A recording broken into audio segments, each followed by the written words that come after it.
అయితే రీలైఫ్ అనే కాన్సెప్టు భూమి మీదకి ఇంకా రాలేదు. రీలివింగ్ అనే కాన్సెప్ట్ లేదు. రీలైఫ్, రీలివింగ్ అంటే మామూలుగా ఒకసారి తప్పు చేసి మొత్తం అదంతా ఎరేజ్ చేసుకుని, ఒకసారి చాలా ట్రబుల్స్ చూసి మొత్తం అన్నీ తీసేసి, ఫస్ట్ నుంచి మళ్ళా బతుకుదాం చిన్నప్పటి నుంచి మళ్ళా. అంటే ఇప్పుడు మీకు 20 సంవత్సరాలు అనుకోండి, 30 సంవత్సరాలు అనుకోండి. లేదు లేదు నేను మళ్ళా 2 ఇయర్స్ బేబీలాగా వెళ్ళిపోదాం. మళ్ళా మొత్తం నా లైఫ్ బతుకుదాం అంటే కుదరదు. లైఫ్‌లో డిలీట్ అండ్ రిపీట్ అనే కాన్సెప్ట్‌లు ఉండవనమాట. ముందుకు వెళ్ళటమే ఉంటది గానీ, వెనక జరిగిపోయిన వాటిని తీసేసి, చెడిపేసి, మార్చేసే కాన్సెప్ట్ ఉండదు. కొంతమంది వ్యక్తులుంటారు.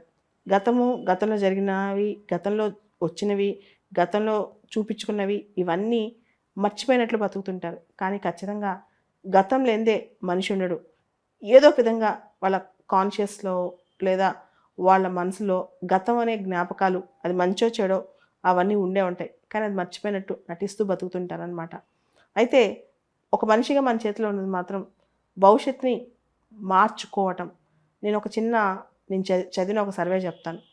ఒక సర్వేలో చాలామందికి ఒక అవకాశం ఇచ్చారంట. ఒక 20 ఏళ్ల జీవితం మీకు వెనక్కి వెళ్ళిపోతే, 20 ఏళ్ల జీవితం మీకు తిరిగిచ్చేస్తే జరిగిపోయిన లాస్ట్ 20 ఇయర్స్ ఆఫ్ లైఫ్ మీరేం మార్చుకుంటారు అని చెప్పి. ఒక అబ్బాయి రాసాడంట, నేను నా తల్లిదండ్రులను చిన్నప్పుడు బాగా చూసుకుందాం అనుకున్నాను, చూసుకోలేకపోయాను. ఇప్పుడు వాళ్ళు లేరు. నాకు గనుక నా పాత జీవితం తిరిగిచ్చేస్తే నేను వాళ్ళని బాగా చూసుకుంటానని. ఇంకొక అబ్బాయి రాసాడంట, నా ఫ్రెండ్స్‌ని బాగా నమ్మేసాను, వాళ్ళు మోసం చేశారు. ఇప్పుడు గనక నా పాత లైఫ్ నాకిచ్చేస్తే ఇంకేసారి ఫ్రెండ్స్‌ని నమ్మను అని చెప్పి.